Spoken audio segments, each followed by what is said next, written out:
Lake George Board of Education meeting. It's nice to have so many smiles out there this evening. We're all present this evening, and we would like to start with the Pledge of Allegiance. So if you are able, please stand and join us. I pledge allegiance To the flag of the United States of America, to the republic which stands one nation, under God, indivisible, liberty, and justice for all.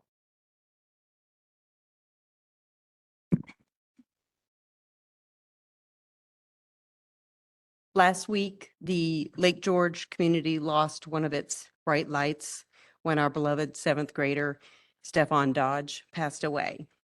He will be dearly missed by so many. And to honor this beautiful, kind, loving soul, we would like to have a moment of silence for him. Please join me now in that moment of silence.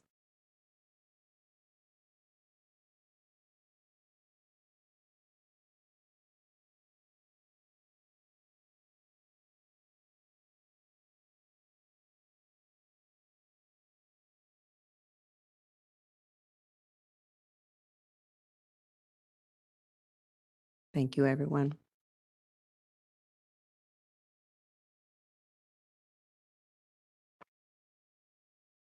The next item on the agenda is the printed materials. And I'll turn that over to John. Thank you. Yeah, as we do at this time of year, we share with the Board of Education handbooks that have been updated and sent out at the start of the school year. So we have our junior, senior high school student handbook, our elementary student handbook, and our athletic handbook that have been reviewed and updated.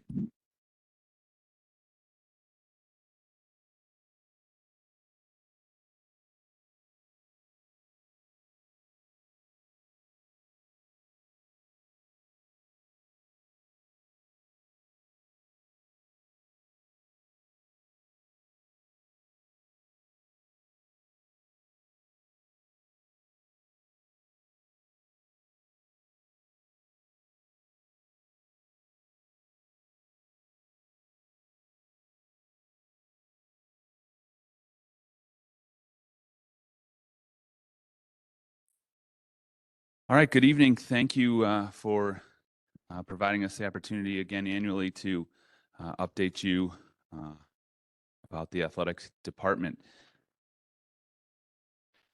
I want to talk tonight, start out just briefly reviewing our affiliations. So locally, we are part of the Adirondack League, and you can see the schools listed here that are a part of that league that we compete against in many of our sports. Above that, our league is part of Section 2 of the New York State Public High School Athletic Association, so we're affiliated within Section 2. And then above that, statewide, we are a part of NYSFA, the New York State Public High School Athletic Association. So there are actually 11 sections that split up the state. And one of the pieces about the affiliations is NYSFA sets a set of standards or rules or regulations that the sections have to abide by, and then the leagues. And just one of the things to point out that many folks and may be confused by is the sections can be more restrictive than a NYSFA rule. Not less restrictive, but more restrictive. And leagues can, in fact, be more restrictive than a section rule. And school districts can be more restrictive than a league rule. Right, so someone may say, "Oh, I read this rule or regulation in NYSFA. Why is it different here at Lake George?" And again, it's because there's kind of tiers or layers to those. So, just wanted to review our affiliations. I'd like to talk briefly about our accomplishments for last year before we kind of jump into our goals for this year. Our mission, vision, values: developing better athletes, better people. Last year, our teams had 6 league titles in the Adirondack League. In Section 2, we had 4 teams that were finalists, so ended up being second in the section. We had 4 teams that were team champions. They won the section. We had 2 teams that were crowned regional champions across the state, and then we had 2 teams that were state finalists, that were runners-up. That was our volleyball team and our merged hockey team that were runners up in the state finals last year. In addition to that, we had 12 individual competitors at state meets. So that was some of our cross-country runners and some of our track athletes competing at the state meet. So for a school our size, a small school, we're definitely following that mission of developing those better athletes and seeing the results within our league section and state. In addition to that, developing better people. These are, again, just some of the many highlights. We were named a NYSSFA School of Excellence. So 17 of our varsity teams were named Scholar Athlete teams. That's over the 75% threshold. And that we've had that for a number of years. So it's a testament to our student athletes. They're also getting it done in the classroom with the support of our teachers and coaches. Our volleyball team raised over $1,800 last year that went to the Side Out Foundation for Cancer Research. Last year, our soccer teams donated $500 to the Glens Falls Cancer Wing in honor of former soccer coach Mike McLaughlin in that Fight Like Mike campaign. And again, just a couple of examples of our athletic department, our teams, and our coaches following that mission of developing better people and making an impact beyond the field. Our mission, vision, and values, we have mission, vision, and value statements. I didn't include them up here today. What we've done is we've attached mottos to those, right? How can we live those every day? How can we remember what they are? And those motto statements really help us. So our mission, the motto statement is develop better athletes, better people. And we try to live that every day. Our student athletes, see that on t-shirts, they see it on social media. Our coaches do as well. And they can kind of explain to you what that is, right? And they can live that mission. Our vision is, the motto is 37 sports, one team. Although our teams have a lot of different goals, right? We all are pulling for that main goal, right? We all are working towards the central target. We're all part of that one team. And we get that 37 number if you divide up our modified JV and varsity fall, winter, and spring offerings. It's 37 or more offerings for our student athletes. And finally, our values is to create a development zone. And that's our partnership with the Positive Coaching Alliance, where we're trying to have triple impact competitors as athletes. We're trying to have double goal coaches, and we're trying to have second goal parents. And that's something we've been working on with the PCA for a number of years. Within our mission, vision, and values, we have 4 tenets, that 4 kind of pillars or guiding principles. And in each of those tenets, we have updated targets. These are 3-year targets. And so this is a new year. We went out and asked student athletes and coaches for feedback on these. So in the first tenet, it's lifetime skills, right? We believe that sports can teach skills that going to benefit the kids long beyond their time here. And our target in this area is over this new 3-year period, we're going to be utilizing a character and development leadership app-based program that provides us some curriculum around this idea of lifetime skills. And so one of the things we've been talking about with the coaches is a goal without a plan is just a wish. So we say we teach lifetime skills through athletics, but if you said to me, well, show me or where or how, we're trying to put some curriculum behind it and support our coaches and student athletes in the pursuit of learning those skills. Second tenet is access and opportunity. And I'd like to point out here, we want to have access to a wide variety of sport offerings, but we were very clear in this target that it's appropriate to our school size. And we developed these targets, these tenets a number of years ago. And I think that statement is still true. It's one thing that we're keeping an eye on. Our target in this area is to monitor our student athlete participation levels, and based on that multi-year participation trends and data, plan for adjustments related to our declining enrollment in athletics. And I'll touch on this a little more later in the presentation about exactly what that's going to potentially look like. Our third tenet is quality coaching and instruction. And our target in this area is to continue to utilize our partnership with the Positive Coaching Alliance, the workshops that they provide us, and the coach development program that they have to strengthen our coaches and our quality instruction. And the final tenet is community and parents. And our target in this area is to foster volunteerism and active engagement with our Athletic Booster Club. It's a great avenue to continue to be involved as parents and students transition out of that youth commission program where maybe they've been the coaches and very involved into a middle and high school athletic program. There's still many ways to be actively involved in supporting our athletic program, and the Booster Club is a great way to do that. As I alluded to before, enrollment in athletics. So we've developed some general guidelines. As you know, we're talking a lot about declining enrollment in different avenues here in the school. In athletics, we've developed this plan. And basically step one is, or the ideal goal is, we want to offer a sport and have a modified JV and a varsity level. That's developmentally appropriate. That's the ideal scenario. But if our enrollment and our numbers and our participation don't allow that, step one would be that we would look to consolidate the levels. So our league does allow ninth graders to play down on modified. So a modified would be a 7, 8, 9. We wouldn't have a JV, and then we'd have a varsity if the numbers or participation in the sport don't support 3 levels. The second step would be, if we're already at step one, we would begin to investigate a merger, right? The numbers aren't showing us that we can sustain 3 levels. And as we project it out, we would investigate a merger. And then step 3 would be, if we've investigated and pursued a merger or one is not possible, we would be talking about that sport potentially not being offered. And that's a hard step to put out there. It's a hard conversation to have. But when we're looking at our enrollment and we're looking at what you need to field teams in terms of just raw data and numbers, we see that we're going to have some challenges as we head forward. And we've been working a lot with our coaches, and we want to put this out there that we have a plan. We're going to investigate and do all we can, but these are the potential steps moving forward. Based on that, our current mergers, we are merged with football, with Warrensburg, Lake George, and Bolton, the Wolverine football. In the winter, we are merged with Warrensburg for wrestling, Warrensburg Lake George wrestling.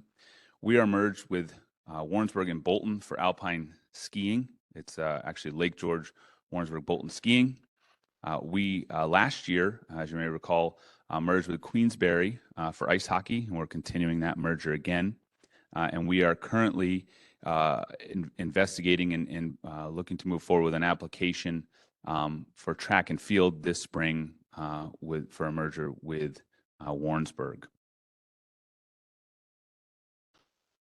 Wanted to turn my presentation over here. Obviously, we are here for the student athletes, and I've asked 2 of our student athletes to join us tonight, so I'll ask them to come on up here if they would.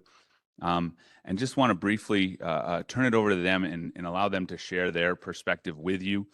Tonight we have Micah Collier-Fisher, who is a junior. She has played 3 sports for us here in the past: soccer, basketball, and track. And also Bobby Starrett, who is a senior this year, who has played football and baseball for us. And the first thing I'd like them to just share their perspective with you on and talk about is, what are some of the themes and concepts that you learn about as part of the Captain's Council, and maybe how you applied them in your life or on the field? I learned about talking to my teammates and communicating with my coach correctly.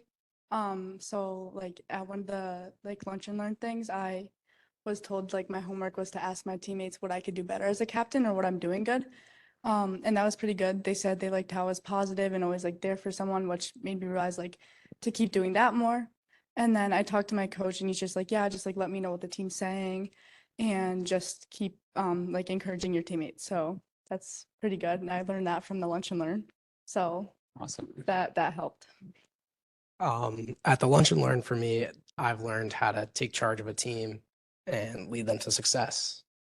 One thing that I can think of is we're a #1 state ranked team right now. So when we're playing someone and blowing them out, we've got refs that will like to ref the score, and it's my job to keep everybody together, keep everybody cool under pressure.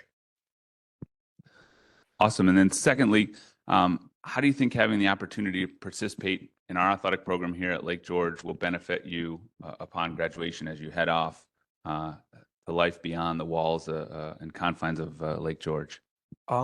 I think that the Lake George Athletics programs is really like formed me into the person I am today. It's well-rounded me with my athletics along with my academics. Um, it's taught me what struggle is, what hard work, and how hard work and consistency will always bring success. Yeah, I agree with Bobby. I think that just being an athlete tells you like how to work with people, how to work with teammates that like maybe aren't the best at what they do. But to always like just encourage them and get them to keep going, because if they don't keep going, you can't keep going, and like just the whole group work and everything. And then I feel like it just makes me like a better person because I need to focus on like what's best for everyone versus just me. Awesome. Well, I know I put you two on the spot today, and we talk in our lunch and learns that leadership is 80% what you do and 20% what you say. But that vocal part is important, right? And that you have to practice it. So awesome tonight, getting to practice it. I know it's not always easy. And maybe at this point, I'll open it up if the board has any questions for our student athletes before we wrap up our presentation here. Thank you so much for coming tonight, and I really appreciate your leadership and you sharing what you're doing. I love this lunch and learn concept, and it sounds like it's been really valuable, not only for you, but for the whole team. So I really, really appreciate you being here tonight. Does anybody have any questions? Anything? I just make a comment. I do really appreciate that you recognize the positive mindset that you're able to like experience through your athletics, but you're connecting it to other parts in the rest of your life too. And it's just that's wisdom, and you're super young. So it's really nice to hear. We'll give you all a round of applause. Thank you. So the final part here that we just want to wrap up with is our participation rates. You may recall this very similar slide last year. The bar graphs on the left that's our raw numbers. So this is fall participation 7 through 12. And this is over the last 10 years. And then the bars on the right are the percentages, right? And so one of the things I like to point out here is although our raw number, right, our enrollment's going down, the volume of athletes that we have participating is going down. But as you can see, our participation rates are very steady, and in fact, over the last couple of years, going up. And so you say, hey, you're telling us the numbers are getting smaller, but we have all these teams, and how are we doing it? We're doing it because our participation rate is so high, and it's maintaining, right? So even though we have less to pull from, we're maximizing our participation, if that makes sense. So this is the fall. The next slide I'll show you, this is winter. So same data here, right? The raw number and then our participation rate. And again, similar themes, right? And then the next slide, this is spring. So again, raw participation overall, fairly steady for the spring. And you see, again, our participation rates very steady, if not, increasing a little bit. And then the number that I love to share. So overall, right? So this is a student, right? As long as if they participate in one sport, so if they participate in a fall sport, they count towards this, right? And they don't count multiple times if they play multiple sports. But overall, 85.62% of our student population participates in at least one sport, one extracurricular sport here at Lake George, which is amazing. And that's how we at a small school are maintaining and offering all of the sports that we are. Lastly, I just want to say thank you for the opportunity to speak to the board, and also thank you for your support. I did want to mention in that access and opportunity slide, we are very proud. Many years ago, we brought unified basketball here to Lake George, and I'll tell you, it's one of the best things that I've ever been involved in and done as an athletic director. And I'm going to say that I was able to feel like we took it to the next level. This fall, we launched Unified Bocce. It's another sport that the Special Olympics has gotten NISFA to support and bring out. So we have two sports offerings in the Unified program. Unified Bocce is a fall sport, so it's happening right now. They just had their second match today. And it's been amazing. The staff, the coaches, and the administration supporting us to pull that off. So it's an amazing program. If you haven't heard about it or are interested in it, please let us know. We have our final regular season home match coming up here in another week or two, so we can get you that date. And it happens right on the lower field out here, and it's a great, powerful experience to come be a part of. So, thank you. Thank you, Kyle, and thank you for continuing to grow despite declining enrollment. Grow not only the number of kids participating, but the offerings, and that is so heartwarming to know that many kids in our school are participating in athletics. At some point in the school year. That's awesome. Does anybody have any questions or comments? Thank you. Thank you so much. The next item on our agenda is the annual audited financial statement report with Scott Poyser.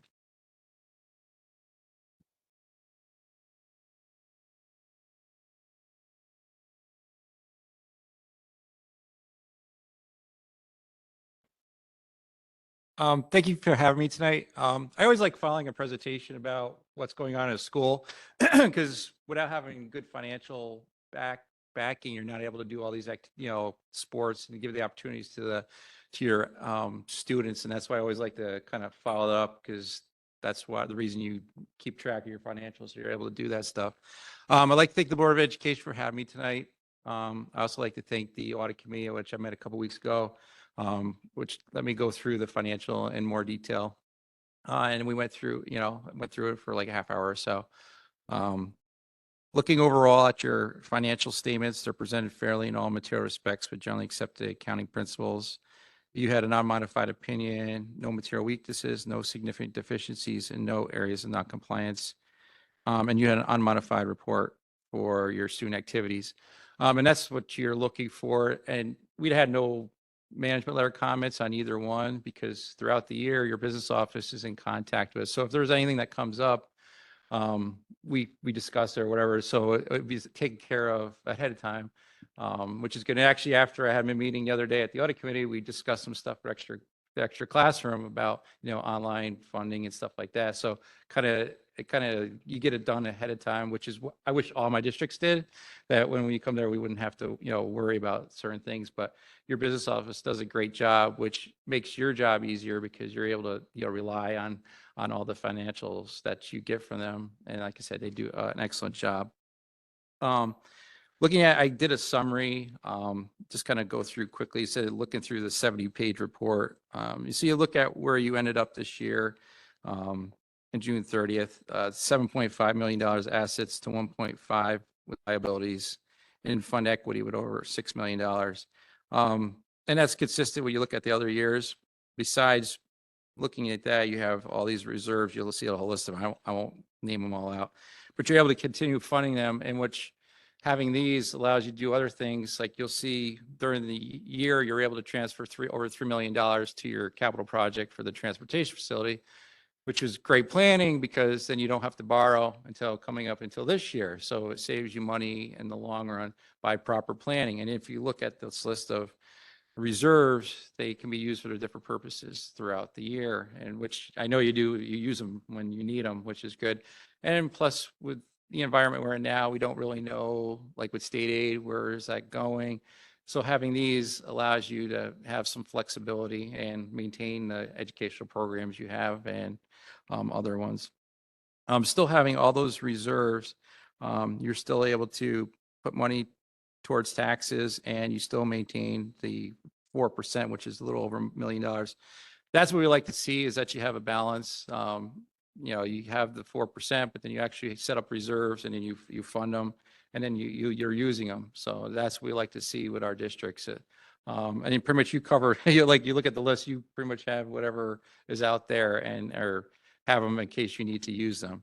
That's looking at how you ended up the year, your revenues compared to expenditures, you were down, but that includes the $3 million that you plan to use, and you still only had the deficiency of like 1.3 million. So the most of it was because you did, because you moved the $3 million to the capital fund for the project.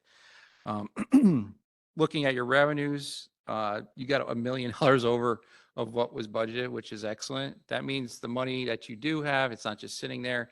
You invested it into higher you're earning rates. So that money's not just not doing anything. And we have some districts that don't earn any of that. It's like 1%. You're earning 5% by doing, investing properly. And you had sale of property stuff, instead of just, if you're able to sell it, you're able to sell it and make money on it, not just, give it away or dump it. And on the expenditure side, you look at the last 3 years, it's consistent. 94, you spend 94% of your budget, 95, 95. And that's what we like to see, that you are consistent every year. You don't have fluctuations. And that means you have you write a good budget every year going forward. Kind of went through your overall financial condition remained strong. You had over $6.5 million of cash at the end of June 30th. Your asset liability ratio is still close to 5-1, which is good. You look at the other years, it's the same thing. And like I said before, your budget is well prepared and properly planned. Couple other items that we kind of went over was you had an operating loss in the school lunch fund of $35,000 before the transfer of $30,000. But this year you're kind of like, you were in the middle of CEP. So it was, you kind of got it towards the end of the fall. So this year, something to watch to see how the program keeps going. But based on that, you should have it, it should be a little bit better than last year. Your revenues were $50,000 higher than last year compared to your expense of a little over $20,000 higher. Looking at your special aid, this was the end of the CRISA and ARP funds, which you used for HVAC, costs. This past year, you had over 1.3 million in federal sources. So now after this, it'll go back to the normal with your normal grants and everything. But you did use it for things that, the district needed and not stuff that you'd have to fit into your budget. You did, you worked on HVAC, kind of combined it with your other capital, like your $100,000 outlay projects, where you kind of combine them all together while doing, getting these projects done.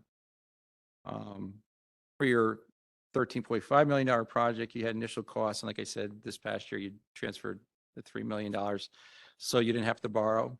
And another positive thing is you have over $550,000 in your debt service, which can be used in the future for, principal and interest payments for your debt. So that kind of helps out going forward into the future. Is there any questions or comments? Scott, thank you very much for the report this evening and for the work that you do for the district throughout the school year. And thank you, Bonnie, to you and your office for all the work that you do. And I so appreciate, I'm on the Audit and Finance Committee, so I get to monthly, have conversations, and knowing that you are always very creative in looking for grants and finding ways to save money for the district. And also, as Scott pointed out, the looking for ways to get every percent on our interest and to increase our revenue in any way that we can. So thank you for all that hard work that you do. Thank you again, Scott. Thank you.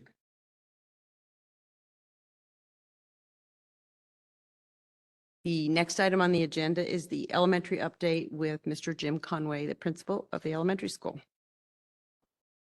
This past week was definitely a difficult one for the school community with the passing of seventh grader Stephen Dodge, but I commend and thank our pre-K through 12 staff and administration for the support and strength shown getting through a very difficult time. He was an amazing young man, will be missed by everyone. All right, other things. Bob Ross Memorial Tournament, I want to mention, was held on September 21st, and I had the pleasure of entering a foursome, which did not play very well, as did Chris Mondell and Blake White. So our district was well represented supporting this event.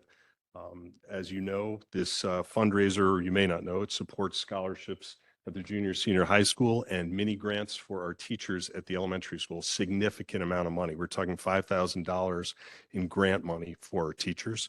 And I want to thank the Ross family for supporting our school district in memory of Bob. September 27th, we had our annual PTSO Fall Festival, and I think Mr. Luthringer has finally gotten the water out of his head, and Ms. Meyer, who's in the dunk tank as well. But I do want to, thank our PTSO, and our community is amazing. The support that is shown by our business owners and by our parents as far as donations that are made. To support this event, which is the big fundraiser for the year for PTSO to support our programs and scholarships as well at the junior, senior high. The other thing is it cannot be run without our volunteers, both our staff and our junior, senior high school students. Like this year, Fran, I don't know if we had more volunteers than we could have actually put to work. And I think the 7th and 8th grade kids love going as well. They wouldn't ever let on to that, but they like being there just as much as our younger kids. Fire Safety Month. So at the elementary level, we have the Lake George Fire Department, who does a tremendous job. They will be in tomorrow, providing assembly programs for our pre-K through 6th grade students. And just want to thank them every year for the work that they do for our students. Last couple of items. Our Student Lighthouse team had their first meeting, and I am really excited about the work that they're going to do. We have about 25 students in 4th, 5th, and 6th grade. And I always say to them, like, I don't know what you're going to do, but I know it's going to be something great. They are brainstorming ideas, and then they'll be developing plans to get to their end in mind. The same thing for our staff cabinet action teams. I mentioned some of those teams at our last meeting. They had, and the teams I'll mention our attendance team, academics, leadership, math, and social studies. And they had their first meetings, and the minutes were full of energy and creativity. So I know it's going to be an exciting year for our students. Again, I don't know what great things are going to happen from those teams or with those teams, but I know that something great is going to come out of each of them. That's all I've got. Thank you, Jim. Does anybody have any questions? Thank you. Always Right. love the update. Thanks so Thanks. much. Next on the agenda is our secondary update with Mr. Frank Acosa, our secondary principal. Hey, guys. Thank you to Katie and for Jim for the lovely words you guys expressed. So just a couple quick things, because we had the athletic presentation. The high school is well represented tonight, plus another presentation during John. So I'll be brief. We're currently surveying students and staff on 2 topics, actually 3 topics: cell phones, the new passing time, and their thoughts on the start of the school year. So know that John is going to be sharing that data with you. We have our staff survey completed, and the student survey will complete on Friday. So I'm excited to constituents, and most especially from our students. Staff, especially with their thoughts on what's working and what's not working as well. Forum met today, and we set our goals for the year. Generally speaking, and I'll have some more work plans and details for you. However, our forum goals focus on student connections again, student recognition, cell phones, and perhaps another topic that we'll discuss during John's report. And then finally, our open house is this Thursday at 6 o'clock. There are no athletic contests in all of Lake George Thursday evening, including Youth Commission. So we've tried to remove all barriers so that parents can attend. It's a short evening. It starts right at 6 in the gymnasium. All of the teachers will be in the gym. So parents don't even have to navigate the building. They can get in, get the information that they need, and then leave as they need to. So that's Thursday at 6 o'clock in the gymnasium. A little bonus, if you don't have dinner planned for Thursday, Chef Jeff is providing food, so we won't say anything if you sneak in the building just for the food, starting at 6. That's all I have. Thank you, Fran. Next item on the agenda is the superintendent report with Mr. John Luthringer, our superintendent. Yes, thank you, Katie. Next week is School Boards Recognition Week, so I just wanted to take a moment here to express my deepest gratitude for your commitment to our students and our staff and our community.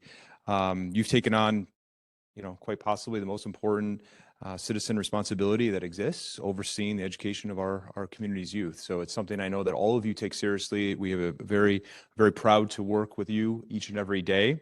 I instead of reading a bunch of different things, I shared something with you. Some of you may have read. So I'm gonna read a little poem here. Okay, so a little poem in recognition of our school board here. So,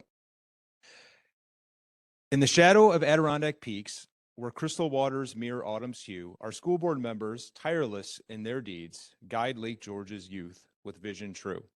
Like steadfast pines that line our storied lake, they stand resilient through each passing year. Their roots run deep, their commitment won't shake, nurturing minds with wisdom and with care. As loons call out across the misty bay and eagles soar above the mountain's crest, our board lifts students higher every day, inspiring them to seek their very best. So, in October's golden-leaved embrace, we honor those who serve with heart and mind, with Lake George itself a treasured place, their legacy in every child we find. To our school board, we give our thanks sincere for shaping futures bright as our lakes gleam. Your service makes our community dear, the cornerstone of every student's dream. So thank you for your service.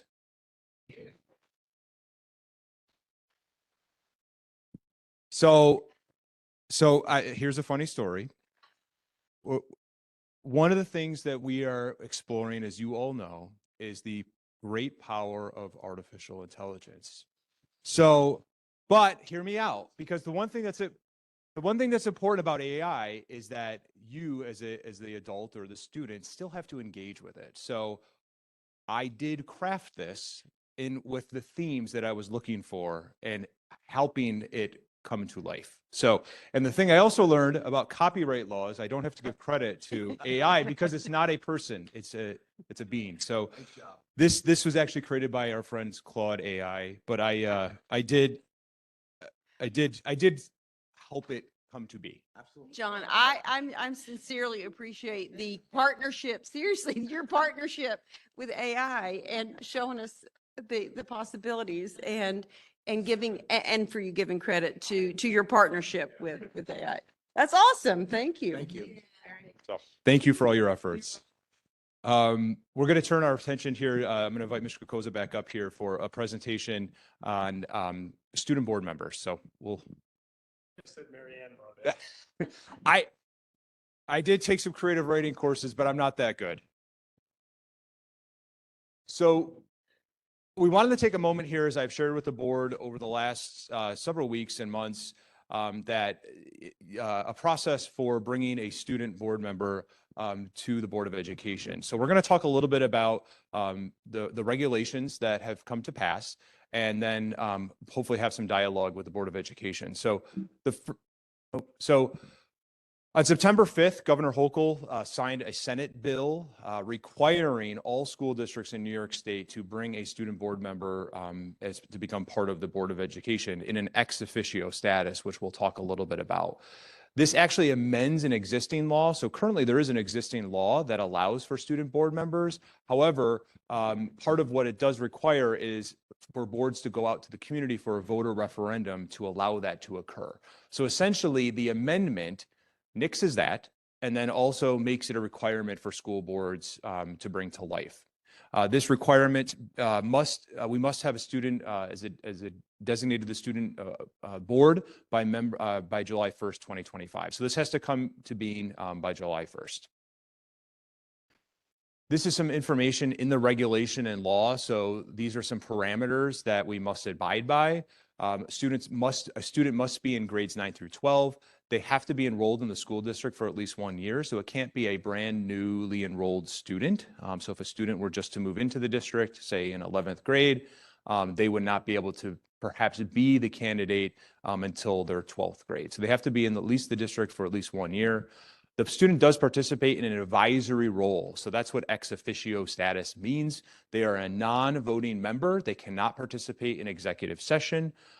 They would sit with the board at public meetings, and then they can participate in other activities and responsibilities at the discretion of the Board of Education. That means they can participate in workshops, committees, perhaps retreats, but that would be at the determination of the board. So there's various ways that the Board of Ed can determine, our district can determine how we designate a student. So it's important that you kind of digest and think about what pathway would be best for our district.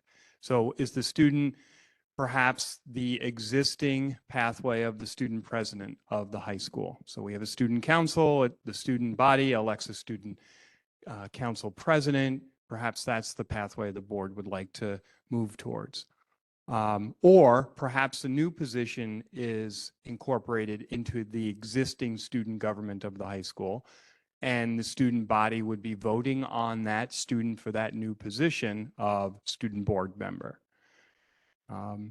Or perhaps not through student government, a whole other pathway with its own process, and the student body select through an election a student board member. Or perhaps myself or John or you folks choose through some sort of selection process. So those are the different ways that a student could be designated under the new regulation. Now with that, there's some things to think about. And you know, knowing you as a board, knowing our district, we're very thoughtful people. We're process driven. We want to do it right. And in doing it properly for what fits best for our district, we're not going to have to revisit the selection process year after year. So I was very pleased to hear when John said, we'll have this presentation, you guys will have some discussions, and we'll thoughtfully step forward in this process. So some things to consider. What are the expectations for this student board member? So if you think right now, you look out in the audience, we have 4 lovely teachers present and 2 administrators. In the past, Lake George board meetings haven't been as attended in that fashion. There's been some more highly publicized meetings, some more interesting topics. Not that tonight isn't interesting. However, tonight shouldn't be the barometer of what expectations you would have for a student sitting at the board table. So what do I mean? Would they be asked questions during the board meeting? Who would be asking the questions? Would they get those questions in advance? Would they have time to solicit feedback from other students? Things of that nature. What kind of training and onboarding and support would be provided to the student? Now remember, it would be a different student potentially each year.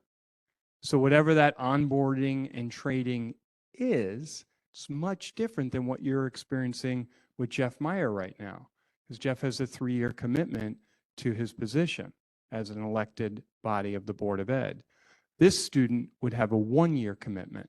Potentially they could be in it again. However, the commitment would be 1 year. So what kind of training, onboarding, and support would be provided to them? And that's sustainable, that it could be done in a short period of time, because the first meeting potentially for that student would either be August or September. Considerations for different student governance pathways.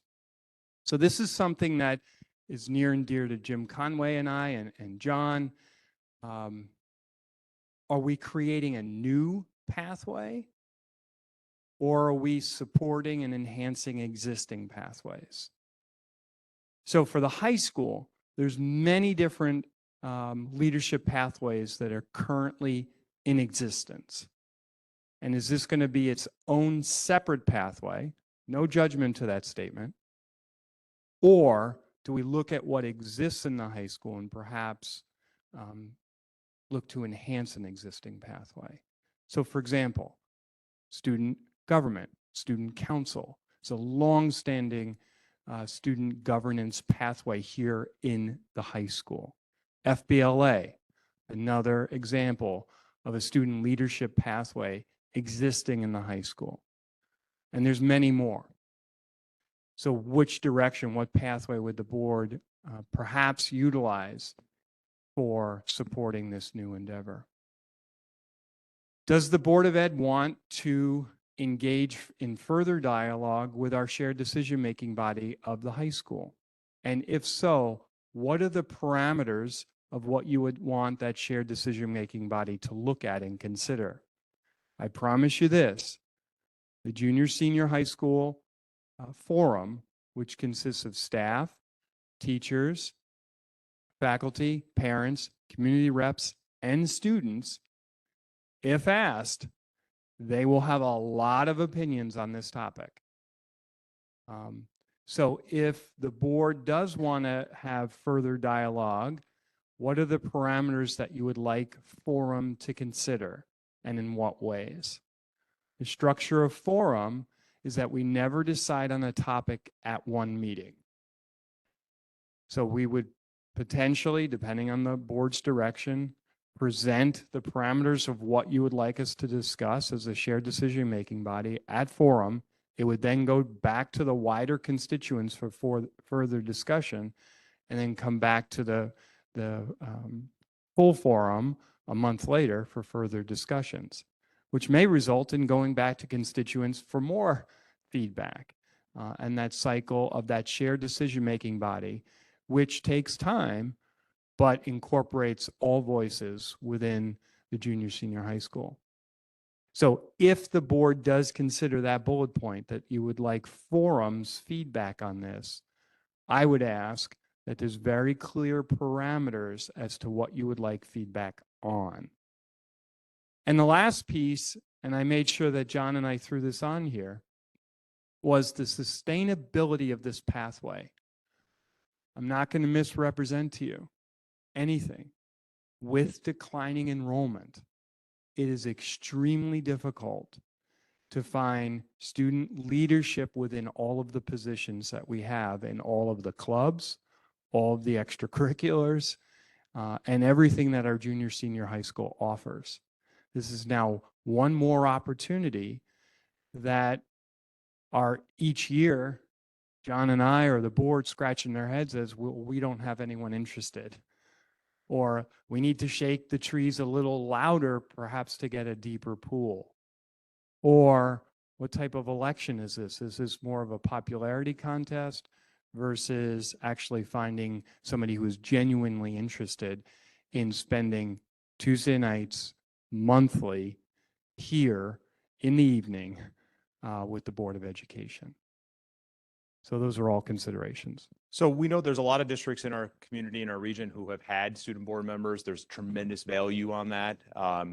And that's something that I know that this board will value as well. It's something that we strive to. We work very hard to make sure student input is part of everything that we do. So there are many school districts in our BOCES that have had this for a number of years.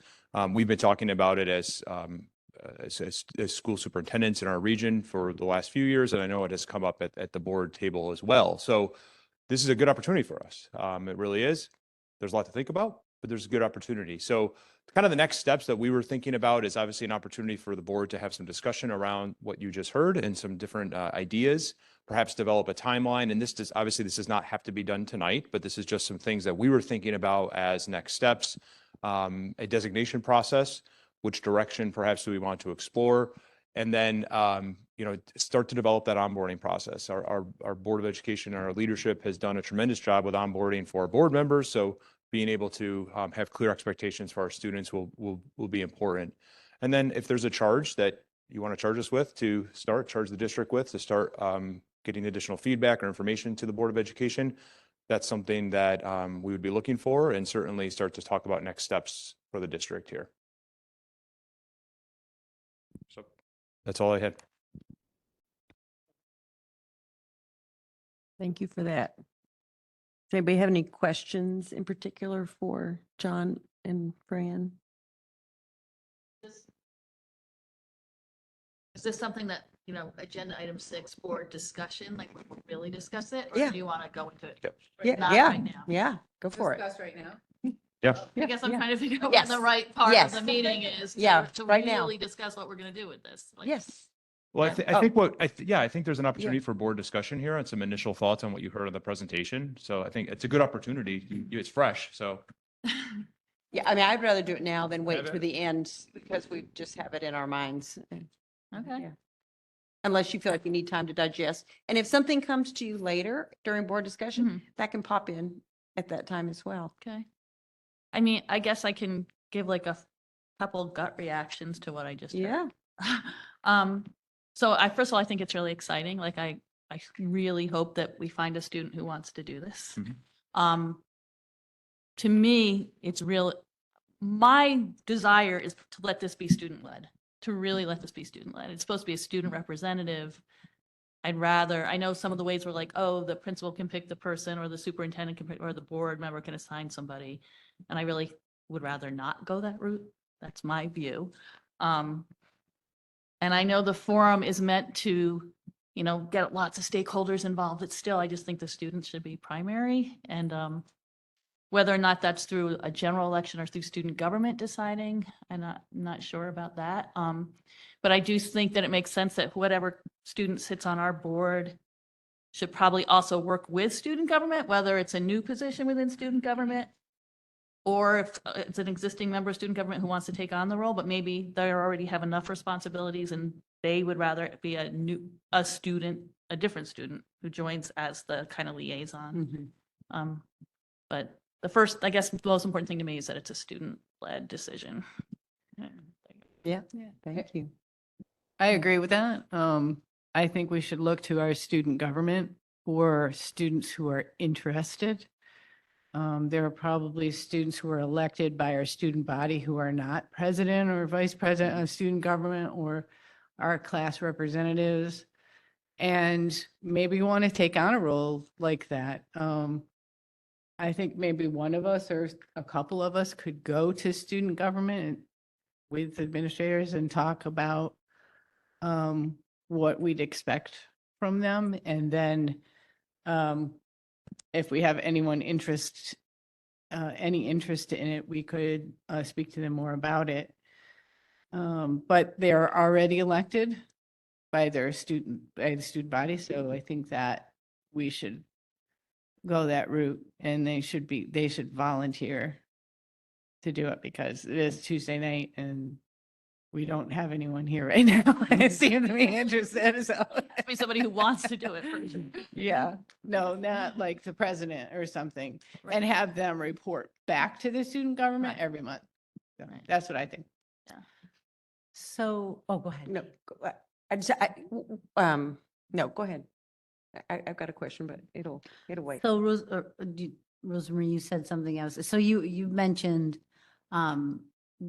talking to the student government and talking to them about what the board expectations. And I was wondering, because, so that's something that we have to develop for anything is what our expectations are.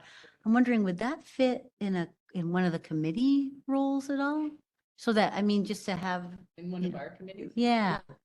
One of the things I was actually going to bring up, we have a board development committee meeting next week. Right. And I was thinking that this would be a good topic for board development to, taking all the discussion from tonight and kind of sift through that and talk about that and maybe make some recommendations to the board in terms of because some of the questions are like the parameters. One question I have, when is the next forum meeting? So we had one today, so a Okay. month from today. Okay, so they're monthly. Yeah. Okay. And this student would start next school year? When would this start? So July. by July 1st, July 1st. Okay. by July 1st. And Okay. So one thing you mentioned, Donna, was student-led, and what my understanding of forums offer of participation is not choosing the student, but just on this front end, having forum and the cross-section of constituents from forum to give their thoughts to the board on parameters. Is that correct? So it's not, it wouldn't be forum led in terms of, choosing the students, but it would be thoughts on how do we, what's the, from the perspective of the cross section that's in forum, some of the answers to this is, what do they see as maybe the best pathway for a student to be here, whether it's through existing government, a student government that we were talking about.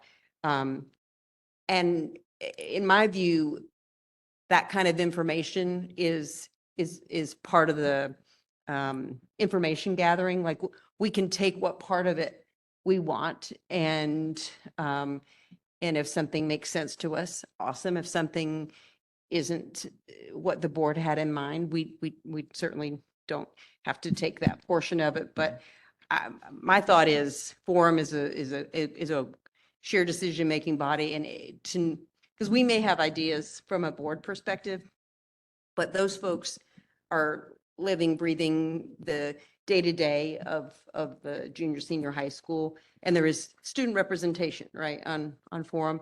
So I would be inclined to think that using forum in this beginning information gathering stage would be useful to us. That was my thought when I, heard the presentation. So we would work on developing a charge for forum. That's, yes, I mean, that's where my mind landed as I was listening Yeah. to everything was, and that was one of the things I was thinking is that could be something that the board development committee could work on that charge and then make a recommendation to the board of, here's what we were thinking for a charge for forum, and talk about that at the next board meeting. Because we'll have the board development committee in a week, so we would be able to have that recommendation for folks. And then, so just to be a piece of the puzzle, the decision-making puzzle is my thought. I found it interesting that you said they would have a lively discussion about it. They would have that much interest in the student being the student on our board. They would have an interest in that. Is what you're that saying? how Lively it discussion. Yeah, definitely. We broached the topic briefly, and I can tell you, there are a lot of opinions on this. Huh. Really? Yes, Maybe we'll get more attendance at our board. From- meeting. Yeah. I like this. from more specifically what Katie was referencing, you have a lot of junior, senior high school staff who are with kids every single day. And it ranges from, and I'm being very general here because I don't have my notes in front of me, but it ranges from folks who disagree with having a board student rep for various reasons, to others having concerns about, will it undermine existing systems? Yeah. And how does that student leadership position fit into the puzzle piece of what exists into the high school? Okay. And now do students have another pathway to circumvent existing systems Okay. to, wow, that's a great idea. Can't we have as many kids as possible rotating through that seat so they get experience on a monthly basis as to the student leadership, but also governance piece of our district. So it runs the gamut. Very interesting. Say it again. I'm sorry. I'm just wondering if we're allowed to have more. There's nothing in the there's nothing in the law that says it cannot be. I think if you were to ask, or from most districts, what we're seeing is that it's one person with a backup because students are very busy. Right. So it will be maybe someone who, and then maybe the vice president. That's what we're seeing as being pretty common, just to have at least have a backup. Right. Can't imagine a different person every month, but it's probably not a bad idea to maybe Mhm. have two people take turn, a couple of people take turns. but, Yeah, especially if you're busy. Yeah. I mean, the They're all students, busy. yeah, All students are that busy. so- definitely. So So that's an option. That's good to know. interesting. that That's an option. Also, it could be a wonderful pathway for a student in terms of earning, is it the seal of, what's, Government, The yeah, seal civil, of gov- civic, whatever. Yeah. Proud of the seals. I mean, could it, is, Yeah. could that be something that it could, I don't know. Is Fran nodding? That could be a component of civic. Yes, so the seal of civic readiness, a component of that is involvement in local government. Mhm. So definitely. So that could certainly be a pathway for a student coming forward who has interest in doing this. Okay, that's good to know. Much like the Thank you, Camille. mascot change, it's a government requirement. So the people who are totally against it, I'm sorry, right? So So I you was can just, get rid of that, that one. I was just going to say, I agree with you, Donna, like, you know, to whatever extent we're able to let this process be student driven, that's really important. I also think that we'd be making a mistake if we didn't look to our building level collaborative decision-making bodies, you know, collaborative shared decision-making bodies. So I feel like, you know, for our process to be sound, we need to do that. And maybe part of that charge, that what we ask Forum to consider is, you know, how do we approach the selection process so that it's as student driven as possible. Direct that as part of the charge. Yeah, because Our it's preference. confusing because there's a selection process, but then that there's this big parameters process. And I don't know, I have to process a lot of it myself, but I do think it's important that we utilize that decision-making body. Yeah. Mhm. Anybody else? Okay. Okay. So the steps are the board development makes a charge to the forum. I mean, I would think we would make a recommendation to the board, have a discussion to make sure that the board feels good about the charge that the committee comes up with, and then we can charge Forum with that. I mean, the tricky part about that is if is the timeline, Right. then they wouldn't have the charge. So, I mean, if the board is comfortable with the board development committee going ahead and charging the forum with, We could use, you know, we could communicate. Mhm. Yeah. Yeah. Do you want to, I mean, after this meeting, we may have thoughts and, you know, something do you want people to reach out Yes. to you directly and then Yeah. bring that to board development? That's great. Yeah. And then we can, Yeah. So as you're, yes, that's a good idea, Mary. Like as this sinks in and you're thinking about it, the board development meeting is a week from tomorrow. So you have a week, you know, any kind of questions, thoughts that you haven't said tonight that pop in your head, just give me communicate with me and I'll bring that to the board development committee meeting. Yeah. And again, this is all, information gathering stage. We're not making, any decisions. Would be charging them to move forward with giving us more information from a district perspective. Right. We just also have to give the student, I just worry about time, because then you have to give Yes. the students time to actually. Right. So that choose probably their would be good person. to go straight from board development. And then forum would be able to have it for their next meeting. So then I'm that's not, gonna I'm take not a couple- concerned about that timing. So if you have the board development next week and it's not discussed till the November board meeting and not handed off to forum until December, that is plenty of time for forum, even if forum didn't get the charge until January, which allows that information gathering to do it right. The better part of the fall and early winter to do that, and forum gets its charge in January, that still leaves multiple meetings for back and forth dialogue to get back to the board by March or April for you folks to review that, have your own discussions, and arrive at a decision by June. To pick somebody. Correct, but our student council elections aren't until late May. And we have a lot of flexibility around whatever the selection process is. And the process has to be in place by June to July 1, or a student has to be in place. So Okay. That's why I'm a little worried. Okay. Yeah. just wanted to make one other comment. A couple years ago when we attended the National School Board Convention in Mhm. Florida, I did attend a session that was led by students who sit on school boards. And I just have to say, it was intensely, it was electrifying, their energy and the, just the positive, experiences, the potential for that for students was just so apparent. And one person just stands out in my mind because he was the leadership and the way that they were able to articulate their experience was really powerful.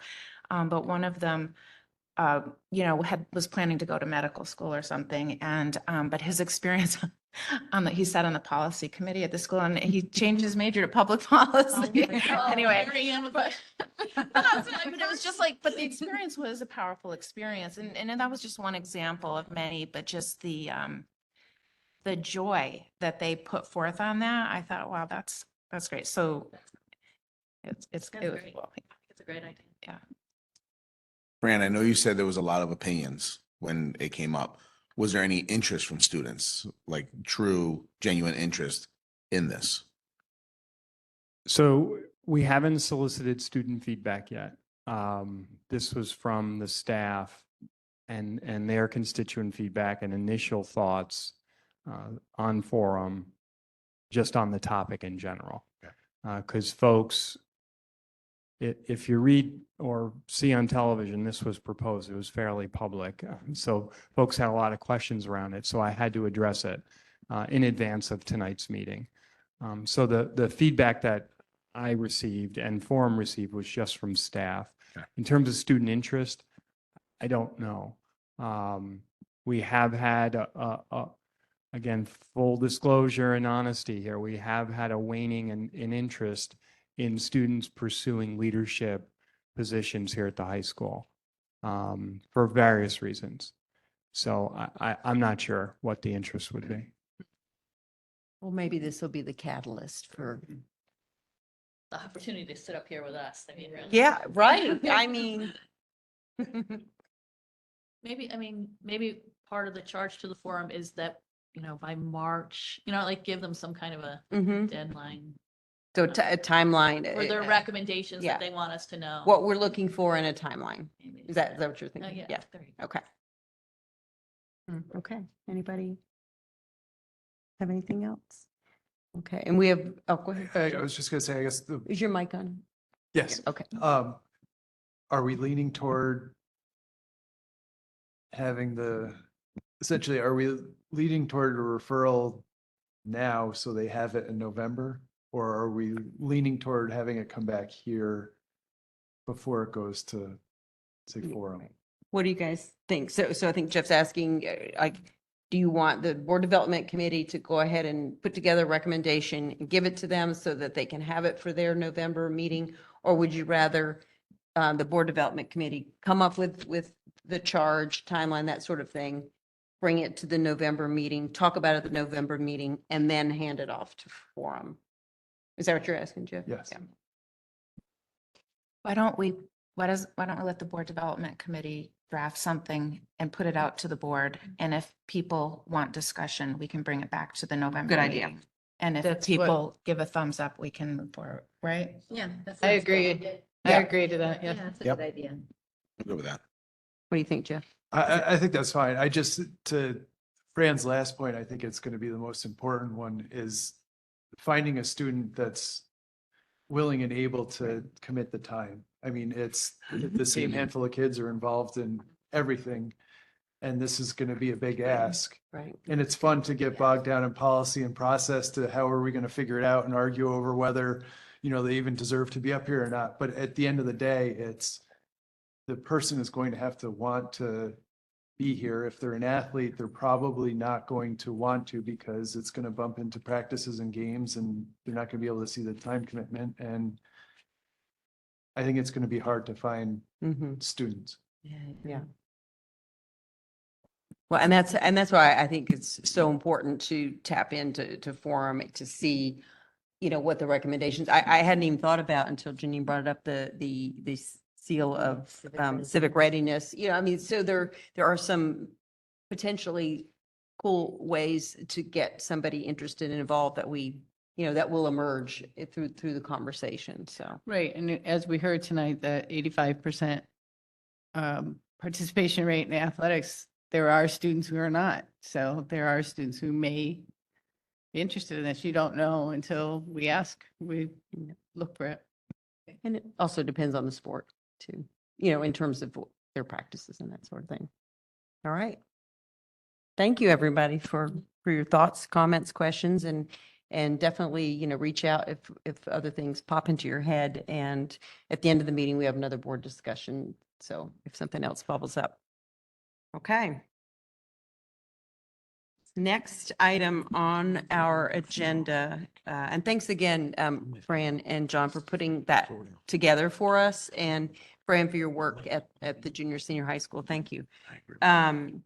The next item is the Audit and Finance Committee report with Mario Fasulo, who is the chair of that committee. Thanks, Katie. The treasurer's report was reviewed for July and August. Some revenue that we want to point out include final state aid reconciled for the 23-24 school year. We received homeless aid for the 22-23 school year. Homeless aid is always 2 years behind.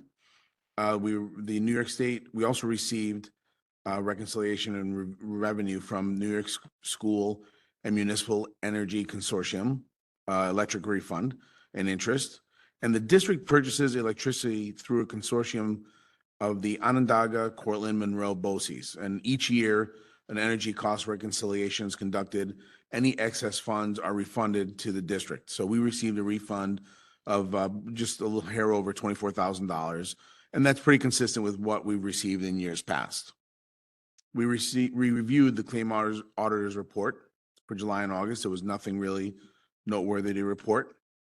We also went over the budget calendar for 25-26, and we are recommending that it's adopted by the board at this meeting. Again, that's pretty procedural and standard, where they just start at when the vote has to happen and work our way back. Scott, you guys heard Scott tonight, and this is the third meeting I've done with Scott where he's reviewed the finances of the school, and I think we're very lucky to have the business office that we have. And I think I heard something on the news the other day about a school, and it's a school out in the Midwest. It's a disaster, but it really revolves around the school budget and not having the funding. And the town leaders want one thing, the school wants another. I think we're incredibly lucky to have the business office that we have, and having Scott come up here and telling us how solid our finances are. We also reviewed the electric bus that we purchased and the charger. The bus will be delivered in the spring, and we're going to purchase a portable charger instead of investing money in the existing bus facility, because we have to invest enough to support a level 2 or level 3 charger. The portable charger will provide some reliable functionality in the future. We also reviewed, Scott touched on it a little bit, the profit and loss statement for the 23-24 school year cafeteria. It started in November 23. We qualified for full reimbursement of both breakfast and lunch through, he said, the CEP. It's the Community Eligibility Provision. So that comes from the state. We also received a food supply grant to help reduce costs. And then we transfer monthly from the general fund about $3,000 into the cafeteria P&L. District is currently at a fund balance. I'm sorry, the district currently has a fund balance of $92,000, but that also includes the value of any inventory in the cafeteria. And while the 23-24 school year showed an operating profit of $3,000, factoring in the inventory resulted in the final loss of $5,800. The CEP, the Community Eligibility Provision, brought a lot of benefits to our students and families, making meals more accessible. So that essentially allows the school to provide free lunch, free breakfast to students. And we have seen a positive impact on the program. The numbers were pretty significant in the morning and in the afternoon. And you guys know, when students come, not every student has the ability or the means to come to school well-fed or ready to have a good lunch. And the school providing that really helps with the education of that student. Hopefully that will continue to grow, and with the more participation and subsidies from the state, we're hopeful that the cafeteria profit and loss statement will show greater strength. But the cafeteria profit and loss being at a loss is very typical for a school. And it's very typical for schools to move money from the general fund to the cafeteria to help support it. Those were the big things that we reviewed. Thank you, Mario. And thank you for highlighting the lunch, the breakfast and lunch program. That was really powerful at our audit finance meeting to think about the impact that that's having on our students' ability to learn. So thank you, Mario. Thank you. The next item on the agenda is the Policy Committee report. Mary Ann McKenzie, who chairs that committee, will give us that report. Okay. This evening, we have 5 policies moving to second read and 12 policies moving to first read. And in addition, posted in the report tonight is the policy meeting minutes from last month. And everything, so the policies that are moving forward to second read this evening were all discussed last month, and everything else that it was within the minutes tonight that wasn't discussed last month will be discussed tonight. So to start with, we have the first 2 policies are communicable diseases and human immunodeficiency virus, HIV-related illnesses. And I'll back up a little bit and give some history. Currently in our policy manual, we have 1 policy, which is communicable diseases and HIV-related illnesses. And I want to recognize extraordinary board member Donna Prime from back in June, who asked some astute questions about that policy, which prompted the policy committee to take a closer look and also consult with Erie One BOCES. And what we learned is that Erie One BOCES does not have a combined policy. They have 2 separate policies. And they have a communicable diseases policy, which the content of which is basically what's in our current policy. And they have an HIV-related illnesses sample policy, which contains content related to confidentiality and anti-discrimination. That content was not present in our current policy. And so we looked at that in committee and decided these are 2 separate topics. We're recommending that we move these 2 sample policies forward. And they're pretty much moving forward as is, with the exception of the section related to the safe handling of bodily fluids, otherwise known as universal precautions. We relocated that from the HIV-related illnesses policy to the communicable diseases policy because we felt it belonged there. And that's what you're looking at for those 2 policies. Thank you, Donna. Yes. The next policy is student government.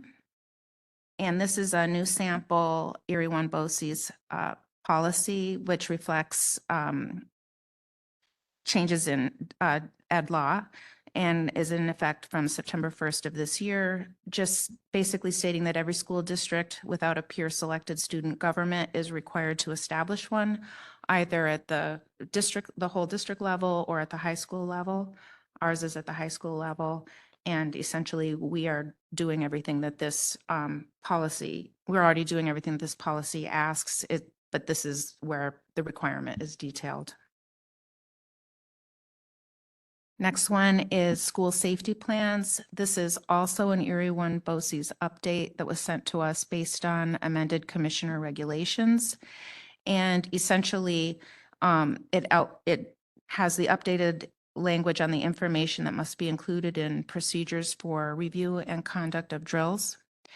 The safety plan must include information regarding behavioral assessment teams, and it details the expanded duties of the chief emergency officer, our superintendent, to ensure that evacuations and lockdown drills are conducted in a trauma-informed, developmentally and age-appropriate manner. And there's also language added to the regulation that underlines the importance of including bus drivers and monitors on the district-wide safety team. Next policy is designation. And by the way, the rest of the policies were conducted per our routine Lake George manual review. So the next one is designation of person and parental relation. And that there are just some minor wordsmithing suggestions, nothing substantive. Same with rights of non-custodial parents. There were a couple of wordsmithing suggestions to improve clarity of meaning. Next policy is Audit and Finance Committee. And we had a couple of significant areas of conversation here and revisions. And the first one has to do with, reflects that while Lake George, while we have internal audit functions, we do not have an internal auditor because schools that have less than 1,500 students are not required to conduct an internal audit. So the references to the internal auditor, we recommended that those come out of the policy. And we also talked about executive session, and this was a good education for me and for the group. We got some clarification, and this is it. So the Audit and Finance Committee has legal authority to enter into executive session for under 3 very specific circumstances that are bullet pointed in the policy. And they're allowed to do that even if there's not a quorum. But we had a broader conversation about, best practices would guide us to ask the Audit and Finance Committee to invite the whole board into executive session or to invite the whole board to a workshop to discuss these elements. And so we recommend that we include language so that it's clear what the legal authority is, but what the board's preference in these matters would be to do. That's it for Audit and Finance. The next policy is disciplining a tenured teacher. And we had some discussion. We recommended a revision to clarify that if an employee is criminally charged with physically or sexually abusing a student, that there would be an immediate action to suspend that employee with pay pending an expedited probable cause hearing. And then upon the outcome of that hearing, the board has the option to potentially suspend that employee without pay. But it was that interim period where we suggested to add some information.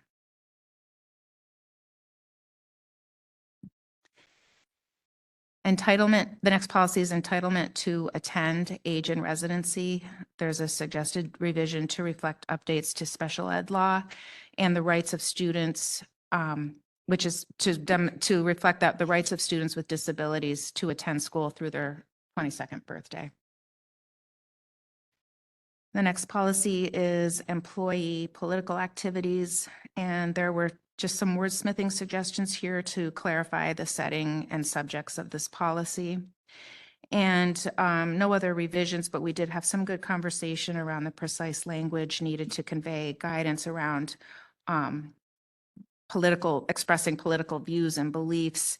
And we, recognized our controversial issues policy, where we have an we understand the value of students engaging in controversial issues in the classroom, being exposed to different perspectives, and that there is an expectation that the instruction occurs in a balanced and responsible manner.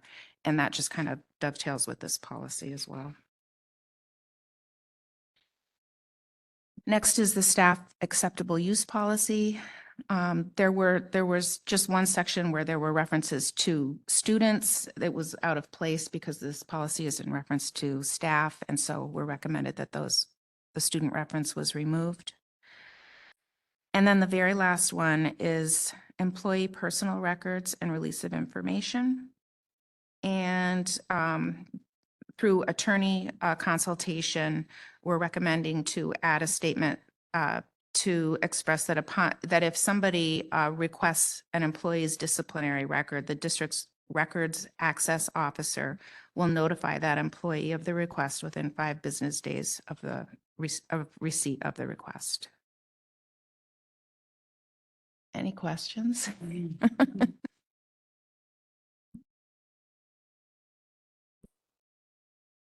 Thank you, Mary Ann.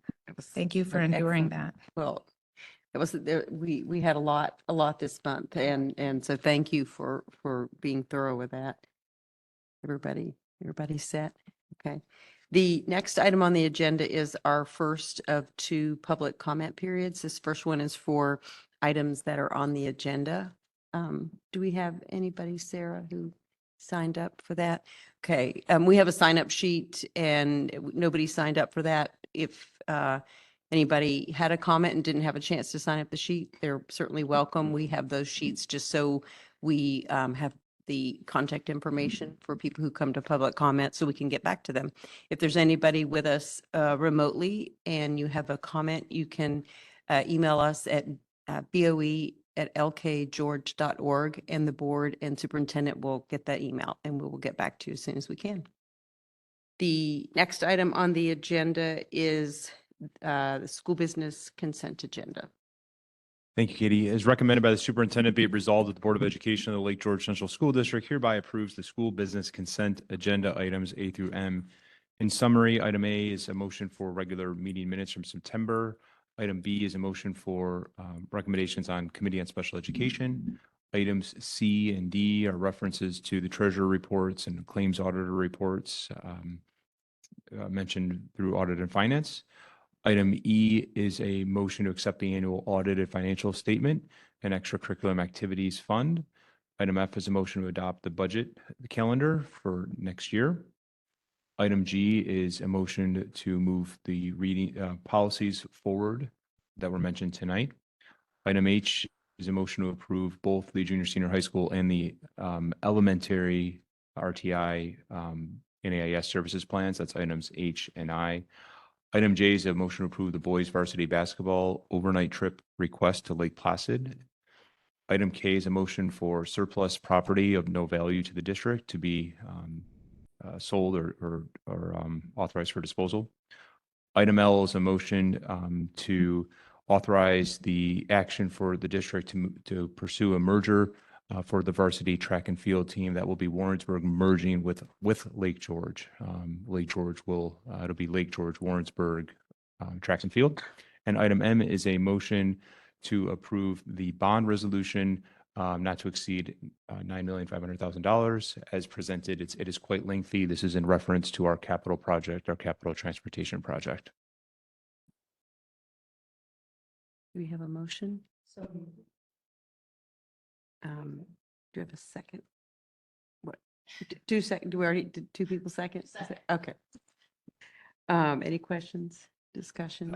One question, does the bond resolution have to be a standalone and roll call vote?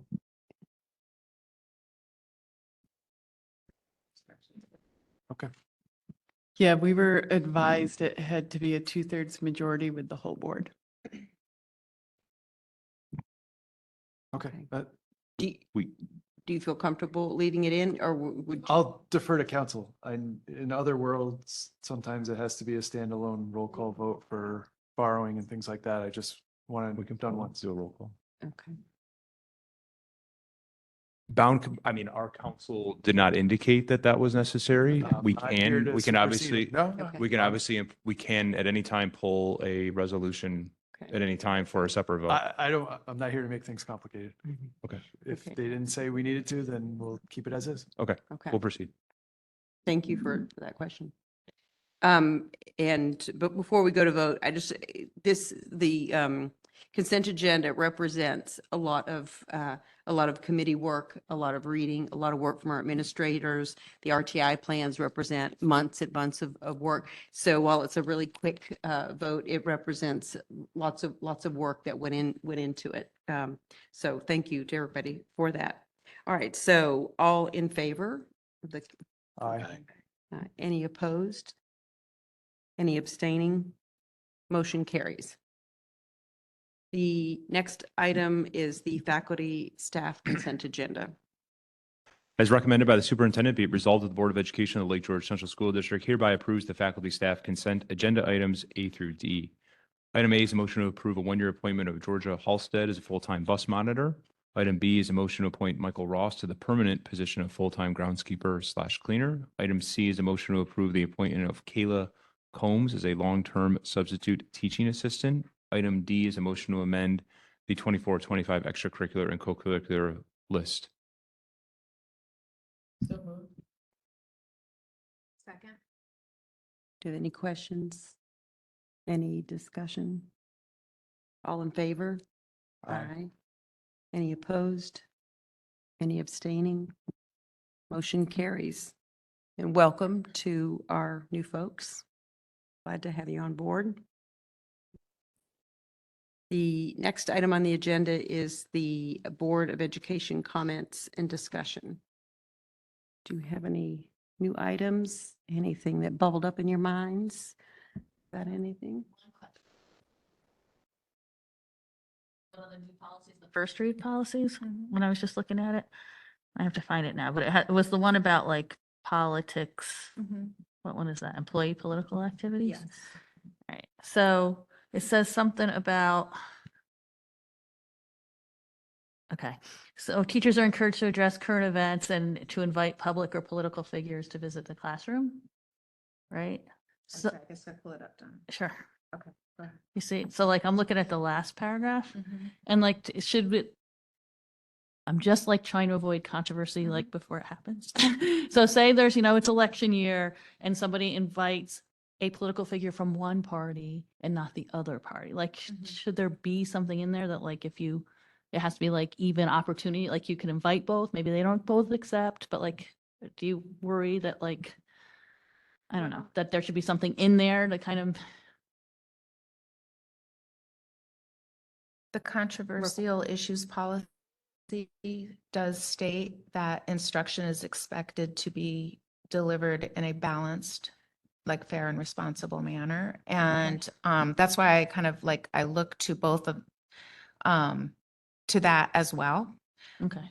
So you don't feel it has to be specified in there that if you invite one side, you should invite both sides? You I think, it's it's covered in the local interesting. law? It is, I think that it is, but, because if I recall in that policy, it also indicates that if an instructor wants to present and it's likely, or it's likely that it could be a controversial topic that, I don't have it stuck in my head completely, but there's consideration and there's a conversation with the administrators as well, to make sure that, Okay.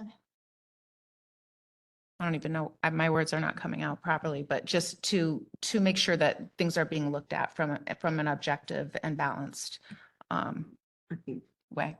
John has some Oh, perspective. I I'm think, sorry. Marianne, you nailed it on the head there. I think the language that's really important in this policy it speaks to upon prior approval of the building principal. So I know the expectations for us would be if someone were to present that it would be if someone wanted to bring a political figure in, that there would be a balanced approach to that and looking at both sides of the issues.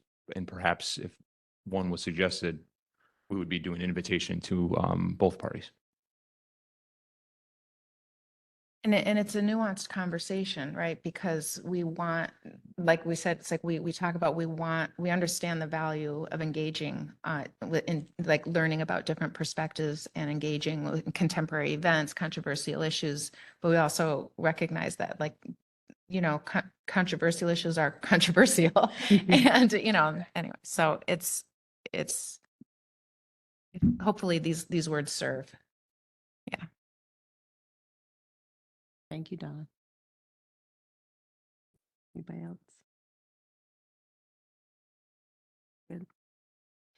And I just want to take a minute to thank our teachers for their daily dedication, but also for the monthly dedication to having representatives here at our board meetings. It's really appreciated. So thank you for being here tonight and every month.